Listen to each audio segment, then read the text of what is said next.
On this day, 53 years ago, a plane crash in Roanoke County claimed the life of one of the most decorated veterans of all time. Barely 5 feet 5 inches tall and around 110 pounds. Audie Murphy was the kind of boy you would never expect to see in a war. In training camps, officers reportedly called him the kid, the runt, even a mistake for the battlefield. But a few years later, in the middle of World War II, that same weak boy had killed over 200 enemy soldiers. He had earned every major American combat medal and became the most decorated soldier in U.S. history. Some say it was pure courage. Others say it was something far beyond normal human limits in war. But the real question is, what really made him so different? In this video, we break down 10 facts about Audie Murphy that will completely change everything you think you know about him. Number 10. The boy nobody wanted. Long before the world ever knew his name, Murphy lived a life that felt like its own kind of war.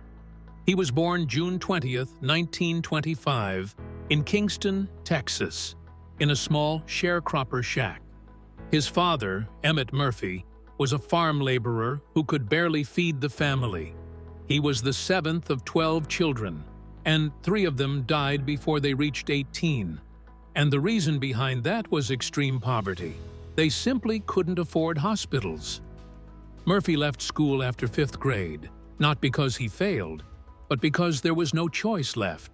He had to work, picking cotton under the burning Texas sun for $1 a day. 12 hours bent over fields, hands raw, back aching, and still going again the next morning. But even that wasn't enough. He couldn't earn enough to feed his family. So he learned something else: hunting. Sometimes that was the only way to bring food home. If he missed the chance, there was nothing to eat that night. That pressure turned him into something different, something precise, almost unreal, because long before any war, he had already learned one thing: never miss or you don't survive. Then, in 1940, his father left, just walked away, leaving behind 11 children and a sick mother. Then in May 1941, everything collapsed. His mother, Josie, died of heart disease, and just like that, Murphy became an orphan at just 16. No parents, no stability, no protection left. At first, Murphy tried to hold his siblings together, but the state took them anyway. 3 of his younger brothers and sisters were sent to an orphanage. And that was the moment it shattered him. Inside. But he didn't know yet. The worst was still ahead. Number 9. The brutal rejections. On December 7th, 1941, Pearl Harbor was attacked. Like thousands of young Americans, Murphy wanted to fight. But there was just one problem. The military didn't want him. He first tried the Marines, rejected. Then the Navy, rejected again. Then the Army, rejected. 3 different branches, 3 different chances. And every answer was the same: too small, too young, too weak. Murphy stood only 5 feet 5 inches tall and weighed about 110 pounds. Some recruiters thought he looked more like a 14-year-old boy than a future soldier. One recruiter reportedly told him to go home and drink milk. Imagine hearing that after everything he had already survived. No father, no mother, no real home. And now even the military was telling him he wasn't good enough. But Murphy had spent his entire life dealing with closed doors. So when the Army rejected him, he didn't give up. His older sister stepped in and signed an affidavit, changing his birth year from 1925 to 1924. On paper, he was now old enough. And on June 30th, 1942, the Army finally accepted him. 5 months later, he arrived at basic training at Camp Walters, Texas. Even then, the doubts didn't stop. His commanders looked at his baby face, his small frame, and decided he didn't belong in combat. One officer wanted him transferred to cook school. Another option was working as a postal clerk behind a desk. Anywhere except the battlefield. Murphy refused. He didn't join the army to stay behind a stove. He wanted the front lines, and before long, he would get exactly what he asked for. Because somewhere in France, a battle was waiting. A battle that would turn a rejected teenager into a legend. Number 8. Alone against 250 Germans. January 26, 1945. Holtzwihr, France. It was the middle of winter. Snow covered the ground. The cold was brutal, and Murphy's company was in serious trouble. The night before, they had around 120 men. Now they had just 18 left. More than 100 soldiers were gone. Then things got even worse. 6 German tanks and around 250 infantry soldiers began moving toward their position. Murphy was now the senior officer on the ground. Nearly every other officer was dead. He ordered his men to fall back into the woods, but Murphy stayed. Then a German shell slammed into an American M10 tank destroyer behind him. The vehicle burst into flames. The crew jumped out and ran. Murphy didn't. Instead, he did something almost impossible to believe.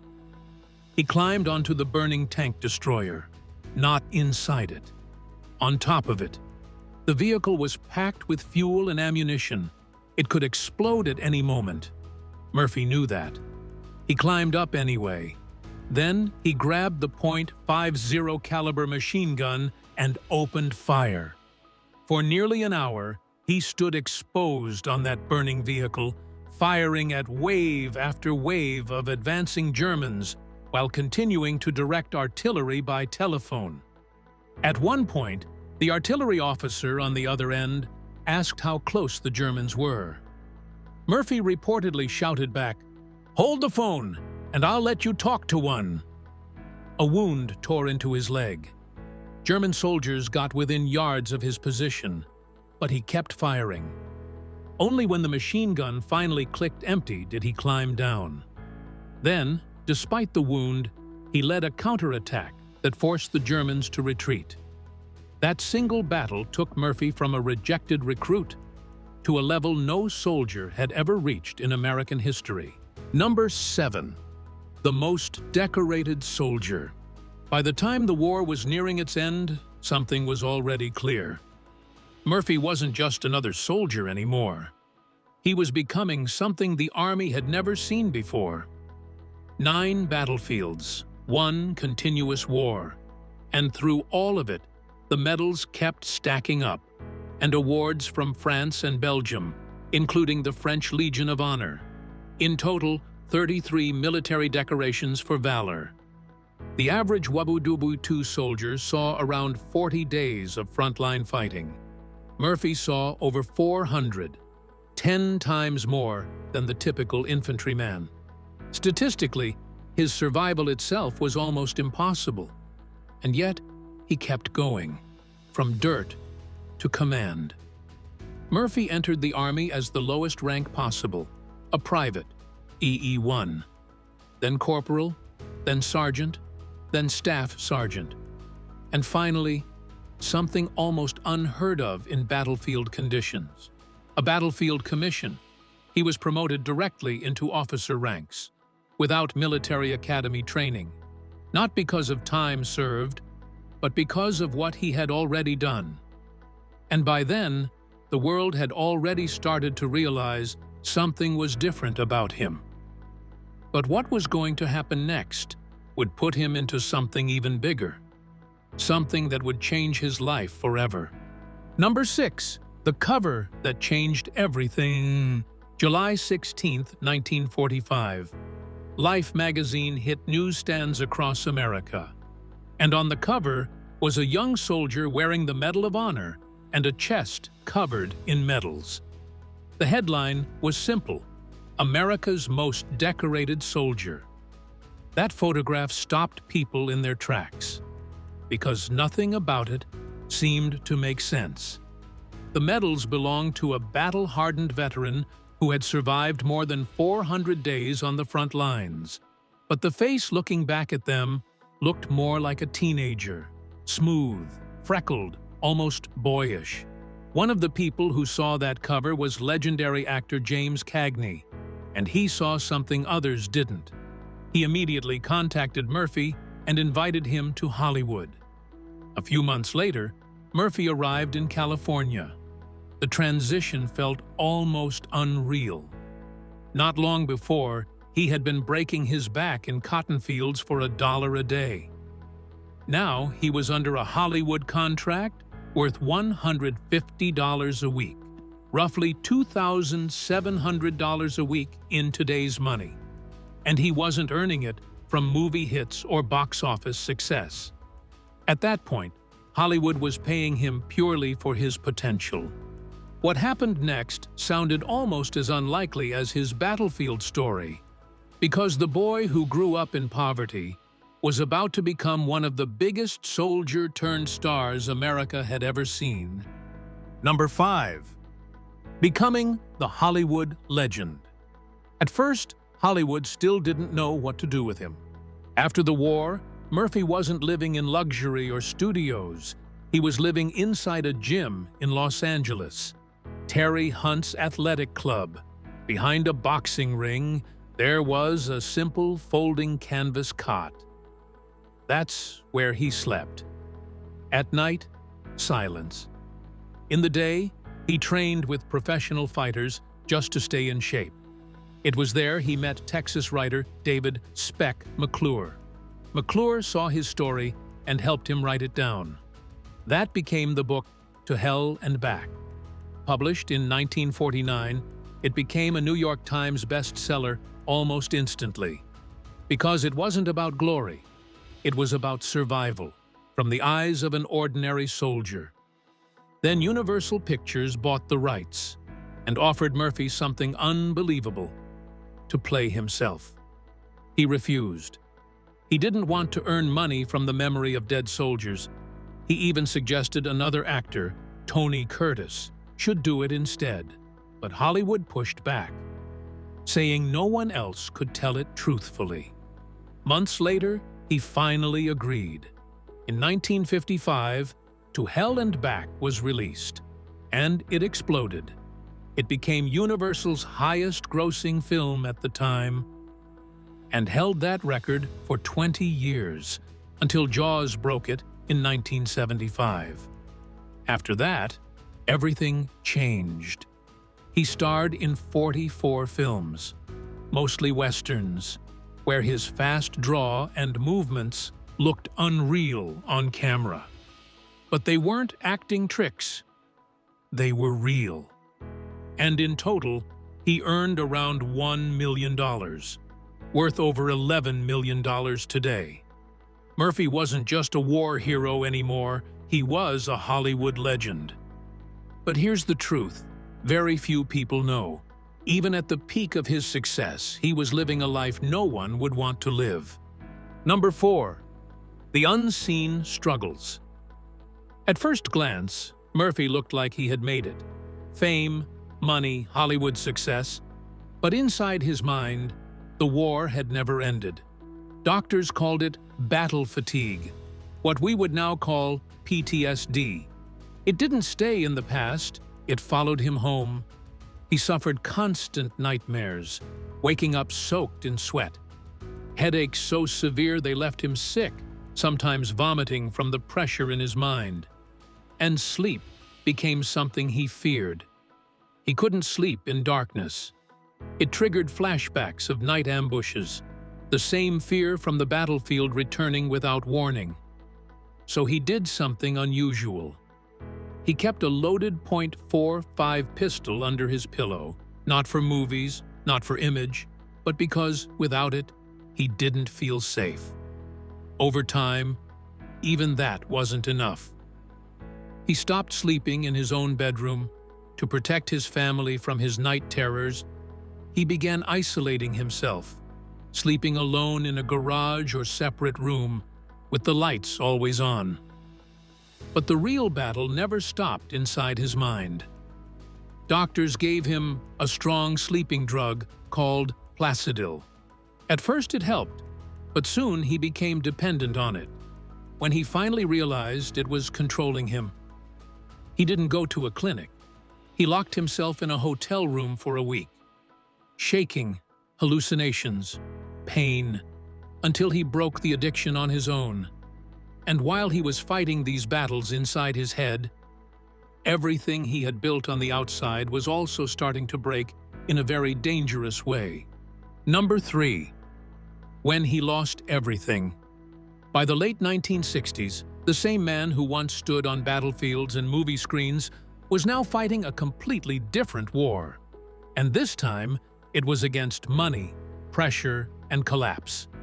It started with bad decisions that kept piling up. One of the biggest blows came from an Algerian oil investment, in which he lost around $260,000. At that time, it wasn't just money. It was a fortune that could destroy a life. Then came the gambling. Murphy tried to escape his stress through horse racing. Day after day, money was slipping away faster than it came in. By 1968, things finally broke. He declared bankruptcy. The IRS started chasing him for unpaid back taxes. And suddenly, the decorated war hero was buried in financial pressure he couldn't escape. From an 800-acre ranch owner to someone taking whatever work he could find, alcohol and cigarette companies offered him huge deals, easy money at his lowest point. He refused every single one. He said he wouldn't sell something that could harm young people who looked up to him. Then came 1970. He was arrested in Burbank after a violent confrontation tied to a dispute involving a dog trainer. A pistol was involved. Accusations were made, and the case turned into a public scandal. In the end, in October 1970, he was fully acquitted of all charges. But the damage was already done. Murphy's perfect hero image had been deeply shaken. Still, there was one truth nobody could deny. He may have lost his wealth and stability, but what he had already done for his country was far beyond question. And now, before we move into the final chapter of Murphy's life, we need to look at what truly made him different from every other soldier. Number 2. The soldier who never hesitated. Long before medals, long before fame, Murphy had already been trained for something far more dangerous. He learned to shoot as a child, hunting rabbits just to keep his family fed. One mistake meant no food that night, no second chance. That pressure shaped him. So when war came, something inside him didn't freeze like others. It clicked into action. Most soldiers hesitated for a second before pulling the trigger. That second could mean everything. Murphy didn't have that second. In Sicily, his unit landed under fire, and within days, he was already in direct combat. On one patrol, he spotted 2 enemy soldiers trying to escape on horseback and dropped them instantly with precise shots. No delay, no fear. In Italy, it got even worse. At the Volturno River, his squad was pinned down by machine guns. While others stayed in cover, Murphy crawled through open ground and minefields, calling in mortar fire until the enemy position was destroyed. At Anzio, he killed multiple German soldiers in close combat and took control of enemy positions during ambushes. Step by step, he became something rare in war, a natural soldier. No panic, no hesitation, just decisions under pressure. Even General George S. Patton allegedly took notice, calling him one of the most effective fighting men of the war. And when you look at the number, 241 confirmed kills, it doesn't feel like just a statistic anymore, because for Murphy, every second in combat was instant survival. No fear, just reaction. But here's the part that doesn't make sense. Murphy fought through countless battles like every one was his last, but he survived them all. And then, suddenly, he died in a way no one expected. And that part still hurts people to this day. Number 1. The unexpected death. On May 28, 1971, Audie Murphy boarded a twin-engine Aero Commander 680 aircraft. He was heading to Martinsville, Virginia, for a business meeting about a modular housing investment, another attempt to fix his failing finances. The weather, however, was already turning dangerous over the Appalachian Mountains. Heavy rain, thick fog, and near-zero visibility covered the sky. The pilot, Herman Butler, was not trained for instrument flying in such conditions. Still, he continued, flying lower and lower, trying to see roads and land through the clouds. But in that fog, there was nothing to see. At around 11:30 a.m., the aircraft struck Brush Mountain near Roanoke, Virginia, at an altitude of about 2,700 feet. The impact was immediate and catastrophic. Audie Murphy, along with 5 others on board, died instantly. The man who survived bullets, artillery, and burning battlefields was gone in seconds because of a mountain hidden in fog. On June 7, 1971, he was buried with full military honors at Arlington National Cemetery. Leaders from across the military attended, including George H.W. Bush, and even in death, Murphy stayed true to who he was. He had asked for a simple grave, no grand decoration, just like an ordinary soldier. Today, his grave remains one of the most visited in Arlington, second only to President John F. Kennedy, a place where millions still come to stand where a boy once fought hunger, a soldier once faced war, and a man never stopped fighting his own mind. So after hearing all this, which part of Murphy's life hit you the hardest? And what else would you love to share about him? Let us know in the comments below. If you liked this video, make sure you give it a thumbs up. Also, subscribe to the channel, because we'll be uploading more incredible stories about your favorite American legends soon. See you in the next one.